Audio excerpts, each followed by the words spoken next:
morning, everybody.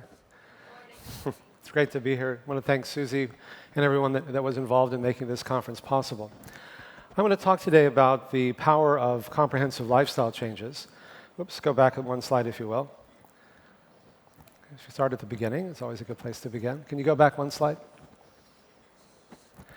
So I'm going to cover 40 years of research in about 18 minutes, so hang on, if you will. Lifestyle medicine is, I think, the most exciting trend in medicine today, and it's using lifestyle changes not only to help prevent disease, which we all know, but also to reverse it. And there we go. The program that we've looked at and studied has four major components. It's a whole foods, plant-based diet that's naturally low both in fat and refined carbs. It's not one or the other, it's both.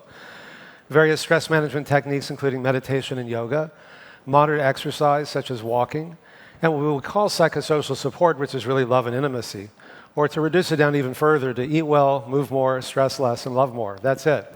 And many people have a hard time believing that these simple changes can make such a powerful difference, but they do. And so our unique contribution has been to use very high-tech, expensive, state-of-the-art scientific measures to prove how powerful these very simple and low-tech and low-cost interventions can be. The underlying principle of all the work that we do is a very simple question. It's a radical question in the sense of getting to the root, which is what is the cause? And we've spent so much time, not only in medicine, but in life in general, mopping up the floor without also turning off the faucet. And so when people get put on medications, for example, to lower their cholesterol or their blood pressure or their blood sugar, and they say, "Doctor, how long do I have to take these?" What does the doctor usually say? Forever, right? It's like, how long do I have to mop up the floor? Forever. Well, why don't we just turn off the faucet? And what we find is that our bodies often have a remarkable capacity to begin healing, and much more quickly than we had once realized, if we can treat the underlying cause. And so what I want to go with you today are some of those things that we found. I just noticed the clock started at 16. I thought I have 18 minutes, so if you could give me that would be great. So I can reduce my stress level. Everything that I want to share with you today was thought impossible when we started doing it. And as the previous speaker said, it's a disruptive technology. It's not an incremental change. Now, I started by doing a series of studies 40 years ago that showed for the first time that even severe heart disease could actually begin to reverse. And it culminated in what was called a lifestyle heart trial, where we use quantitative arteriography to measure very precisely and reproducibly the amount of blockages in the arteries. And you can see here in the top line, the randomized control group, who were doing just what most doctors recommended, their arteries got more clogged after 1 year and even more clogged after 5 years. That used to be called the natural progression of heart disease, but it's not natural because instead of getting worse and worse, we found people could get better and better. They showed some reversal after 1 year in the green line at the bottom and even more reversal after 5 years. And I think these findings are giving many people new hope and new choices that they didn't have before. We also found there was a 400% improvement in blood flow to the heart, which is really the bottom line as measured by cardiac PET scans. So this is a representative example. In the top, you can see at the beginning, the artery is very clogged. In the upper right, a year later, it's less clogged. And when we actually measure the blood flow with PET scans, in the lower left at the beginning, blue and black is no blood flow. In the lower right, orange and white is maximal blood flow. And it wasn't just a few patients that skewed the mean. 99% of the patients were able to stop or reverse the progression of their heart disease, whereas only 5% of the control group patients did.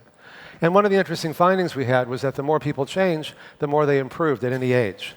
It wasn't how old or how sick they were. It was mainly a function. The more you change, the more you improve in every way that we can measure. And we found that not only with heart disease, but every disease we studied. And there were 2.5 times fewer cardiac events, heart attacks, strokes, bypasses, angioplasties, and stents in the randomized control group as there were in the experimental group. Now, one of the interesting things we're finding is we have well over a dozen men and women who were so sick they needed a heart transplant, which is kind of the ultimate high-tech intervention. And they went through our program and while they were waiting for a donor, and they got so much better they didn't need a heart transplant anymore. It's like, what's the more radical intervention here? Eat well, move more, stress less, love more, or get a new heart?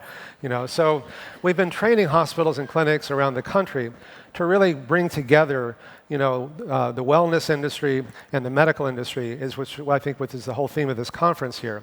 And one of the sites we trained was at Elkhart Memorial Hospital, part of the Beacon Health System in South Bend, Indiana. And the local station did a report on this one patient. So let me play it for you. program at 2 local hospitals is promising to undo heart disease for patients with heart trouble. And this prescription includes no medication. Really interesting. WSBT 22's Kristen Bean is here. And Kristen, it does, though, include a lot of lifestyle changes. Yeah, but the results are amazing. Right now, the Ornish reversal program is offered at Memorial and Elkhart General Hospitals. It isn't easy, but patients who participate say it's worth it. We actually were working 7 days a week for probably 3 months. David Foster is 57. He's a Navy veteran and a retired paramedic. He and his wife are raising a beautiful 8-month-old baby girl adopted as a newborn. But in July, he was told he would need a heart transplant. What goes through your mind when someone says you need a heart transplant? Pretty much nothing. Everything around you kind of ceases, you know. He says you need a heart transplant. All you can think is, uh-oh, now what am I going to do? His heart troubles had caught up with him. He had 100% blockages in his heart. That's when someone told him about the Ornish reversal program. Doctors say it's scientifically proven to undo heart disease. I had made up my mind then and there that I was going to beat this thing. So I've never really thought about the dying. Not at all. I've thought about more of what do I need to do to continue my life and change it.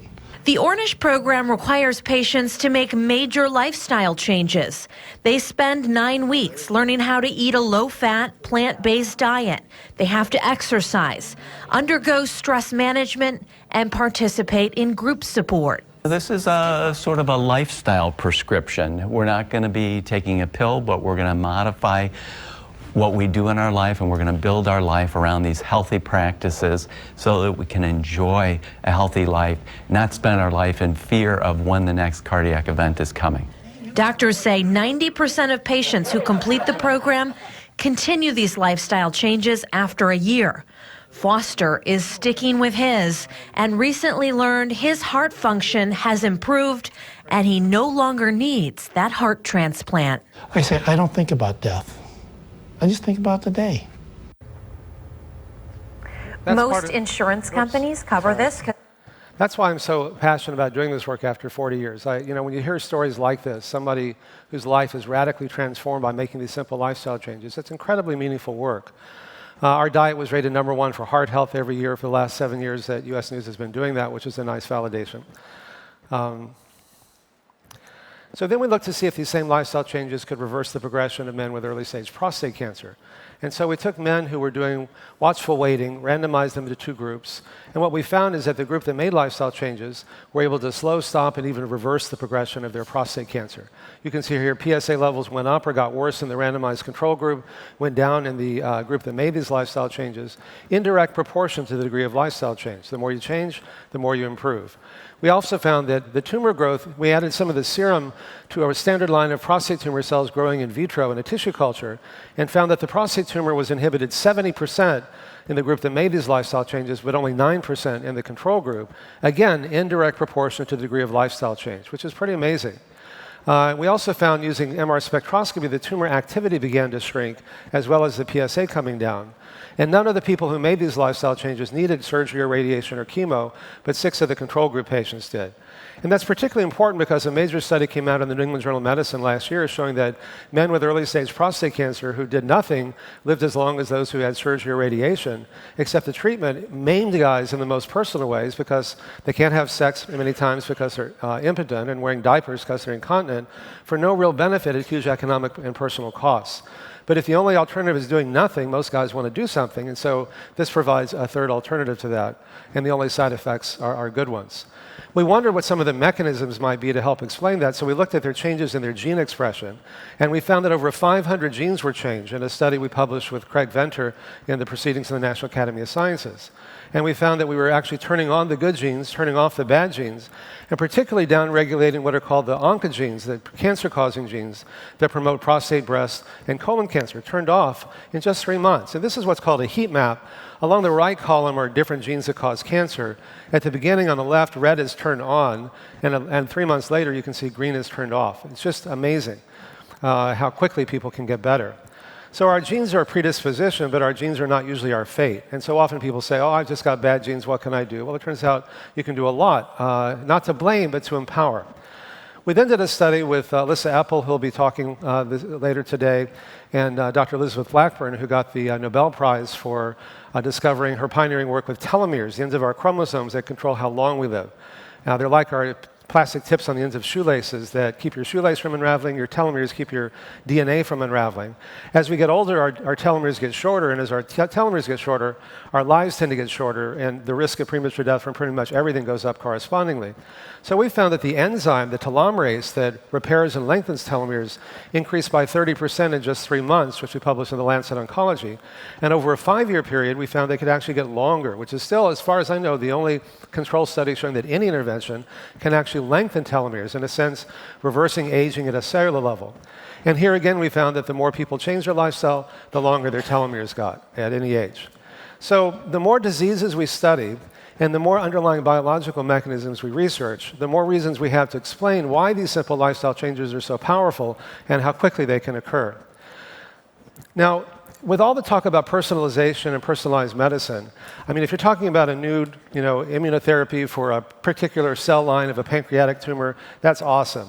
But for most diseases, the ones we've been talking about, heart disease, diabetes, prostate cancer, breast cancer, et cetera, we didn't find there was one set of lifestyle recommendations for reversing one and then different for another. It was really the same for all of these. That's what's so interesting to me. It's not like you have to personalize it. Like if you give people a healthy lifestyle, they can extract or personalize what they need in order to begin healing. And I think it's because these different diseases, even though we like to silo and categorize them as being fundamentally different, really share so many common underlying biological mechanisms, each of which is directly influenced by the same diet and lifestyle choices that we make each day, for better and for worse, and again, how quickly those things can occur. Now, I want to take just a moment to say, what have we learned that enables people to make sustainable changes? Because we're getting higher rates of adherence than anyone's ever shown to these lifestyle changes. And it's because we've made so many mistakes along the way and learned from them. What we've learned is that fear is not a very sustainable motivator, not only in heart disease, but even in politics, as we're seeing. Fear is a great way of getting your attention. It's a very visceral response when you first find out you have a heart attack or something. You'll do pretty much anything your doctor says for maybe a month or two. But then people stop doing it because fear is not sustainable. What's the mortality rate in this room? Does anybody know? 100%, exactly. It's 1 per person. We're all going to die. It's not something that you think about most of the time because it's too scary. I mean, if you had a heart attack, you think about it a lot, but even then only for a month or two. So fear is not a sustainable motivator. And I've also learned that even more than being healthy, most people want to feel free and in control. And as soon as I say, eat this and don't eat that and do this and don't do that, they immediately want to do the opposite. It's just human nature. It goes back to the first dietary intervention, when God said, don't eat the apple, and that didn't go so well, and that was God talking, so we're not going to do better than that. What's sustainable is if it's fun, if you feel like you're freely choosing to do it, if it makes you feel good, and if you have a lot of love and support. Those are what we found are really the key elements in all of this. That love is more powerful and it's more sustainable than fear. So this is really a love-based program, even though we're using all this technology to assess it. At its core, it's a love-based program. And that's what the best wellness programs are as well. And we don't like to use the love word. It sounds too touchy-feely, and I used to get really defensive when people say, oh, your program's so touchy-feely, and I say, no, look at our angiograms and our PET scans, and one day I said, it is touchy-feely. That's what makes it work so well. We are touchy-feely creatures. We're creatures of community. A lot of doctors think, well, I can get my patients to take their pills, their Lipitor, there's no way they can change their lifestyle, and yet most people are not taking their pills. Half to 2/3 of people prescribed statins or not take them after just 4 to 6 months, even though they're of proven value in people who have heart disease. And why is that? Because they don't make you feel better. It's like, take this pill, it's not going to make you feel better, hopefully it won't make you feel worse to prevent something really awful from happening years down the road. But when you change your lifestyle, most people feel so much better so quickly. It's not about preventing something bad from happening years down the road. It's like you think more clearly, you have better sexual function, you look better, you look younger, you feel better, you have more energy, you think more clearly. Those are the things that really matter. If you have heart disease, your chest pain goes away. So our program is 9 weeks long. A year later, 85 to 90% of the people are still following it, which is really unprecedented, because it makes people feel so good. And also the love and support that we give people, both from the staff and from the support groups that they have, is a key factor, because when people feel loved and supported, they're much more likely to make and maintain lifestyle choices that are life-enhancing than ones that are self-destructive. Now, because these underlying biological mechanisms are so dynamic, within hours you can feel better or worse, you start to make the connection like, oh, when I do this, I feel good. When I do that, I don't feel so good. So let me do more of this and less of that. And then it comes out of your own experience and makes it much more sustainable. Now, we're always making choices. It's a beautiful day outside. You could be doing a lot of different things. But there's no point in giving up something that you enjoy unless you get something back that's better and quickly. And because these mechanisms are so dynamic, you don't have to wait very long. But even from an objective standpoint, one of the sites we trained was at UCLA. There was a guy in the LA Police Department who 9 weeks after our program found that a severe blockage became almost non-existent. And it wasn't a blood clot that dissolved or a spasm. It was an actual blockage that became less severe after just 9 weeks. And it takes decades often for those blockages to build up. We've also found that these approaches are not only medically effective, but they're also cost-effective. So if you're trying to be a disruptive agent of change and you can show that your programs save money, then that's a great motivator for many people. So it turns out that 5% of people account for 80% of healthcare costs. Those are the people that we work with. And so instead of doing primary prevention, which may take years to see the benefit, we can show cost savings in the first year. We did a study with Mutual of Omaha where they found that, next slide, please. They found that after just, they were offered our program as a direct alternative to having a bypass or angioplasty or stent. Almost 80% of the people were able to avoid the surgery. Mutual of Omaha found they saved almost $30,000 per patient in the first year. And that usually goes to the doctor or to the hospital or to the clinic or to the corporation, depending on who's paying the bill. Highmark Blue Cross Blue Shield found that they could cut their costs in half in the first year, and when they looked at the subset of people that they'd spent at least $25,000 on the previous year, there was a 400% reduction in overall healthcare costs in the following year. So these changes can be dramatic. After 16 years of review, Medicare began covering our program. They created a new benefit category. It was the hardest thing I've ever done. But it was important because if you change reimbursement, you change medical practice and even medical education. So our approach is a team approach. Instead of the doctor seeing a new patient every 8 to 10 minutes where you really don't have time to talk about much of anything, the physician is quarterback and works with a doctor, a nurse, yoga and meditation teacher, exercise physiologist, dietitian, and psychologist. Patients come for 72 hours, not just 8 or 10 minutes, and they get an hour of supervised exercise, an hour of yoga and meditation. Who would have thought Medicare would be paying for yoga and meditation? An hour of a support group, and an hour of a group meal with a lecture. And they're reimbursing this at a high enough level, between $7,700 and $9,300 per patient, that it makes it financially viable to offer our program. And so sometimes integrative medicine and wellness centers are offering it along with other things because it's one of the few things that's actually reimbursable and it can help to offset some of the costs of things that aren't. And if it's reimbursable, then it's really sustainable, and now it is. But more than that, it allows us to kind of remind ourselves why we went into medicine or why we went into healthcare in the first place. If we're just an algorithm, we're going to get replaced by an iPhone app before long, because computers do algorithms better than we do. But this is a very high-touch as well as a very high-tech program. It allows us to realize why we went into healthcare in the first place. Now, it turns out that the real epidemic isn't just heart disease or diabetes or cancer, it's loneliness and depression. And it turns out that people who are lonely and depressed are 3 to 10 times more likely to get sick and die prematurely from pretty much everything when compared to those who have a sense of love and connection and community. I don't know anything that has that powerful an impact. For example, one study showed that just 6 months after a heart attack, those that were depressed were 4 times more likely to die than those who weren't, independent of their cholesterol, blood pressure, usual risk factors. That's how powerful and effective it is. On the other hand, intimacy is really healing. What brings us, the word healing comes from the root to make whole, yoga, to yoke, to unite, from the Sanskrit. These are really old ideas that we're rediscovering. Anything that brings us together is healing. And David Spiegel did a classic study of women with metastatic breast cancer, divided them into 2 groups. One group both groups had the same chemo, radiation, and surgery. One group had a support group once a week for 90 minutes for a year. 5 years later, those women lived twice as long. And I still have my 2 minutes left, so please give me that. You've gone through those too, I'm afraid. No, actually not. We started at 16. Yes. I need 2 minutes. Anything that brings a sense of trust is what enables us to have intimacy and healing. Even the word healing, as I mentioned, comes from the root to make whole. Nicholas Christakis found that we are so interconnected that if our friends are obese, if your friends are obese, your risk of obesity is 45% higher. If it's your friends' friends, it's 25%. If it's your friends' friends' friends, it's 10% higher, even if you've never met them. That's how interconnected we are. And having a strong sense of meaning and purpose, I found, is incredibly important. If it's meaningful, then it's sustainable. So I ask people, why do you want to live longer? And they'll say, oh, no one's ever asked me that. Well, I want to watch my kids grow up. I want to dance at their wedding. I want to write a book, or whatever it happens to be. And if you say you can't have something, you feel deprived, that's not sustainable. But if you say, I'm choosing not to eat certain foods because it makes what I gain is so much more than what I give up, that makes it sustainable. Now, choosing not to do something actually imbues those choices with meaning, which makes them sacred. Sacred in the sense of the most meaningful, the most intimate, the most erotic, exciting, powerful, fun, pleasurable. That's what makes them sustainable. And this whole concept of redefining disease as not the absence of health, but rather our nature is to be healthy and happy and peaceful.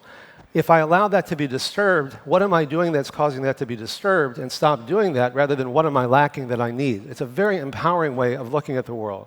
So lifestyle medicine and wellness, the whole purpose of this conference, for which I'm really grateful to be part of, and I really salute and honor all the work that each of you does, because we're all working towards the same goal. It's a real spiritual journey. It's not just a job. It's what I call a conspiracy of love. And doing this sacred work together in all the different ways we're doing it helps us work with people who are suffering to use that suffering as a doorway for transforming their lives in ways that are the most meaningful, not only for them, but also for those of us who do this work. So I salute you and I thank you. Thank you. Thank you. Thank you.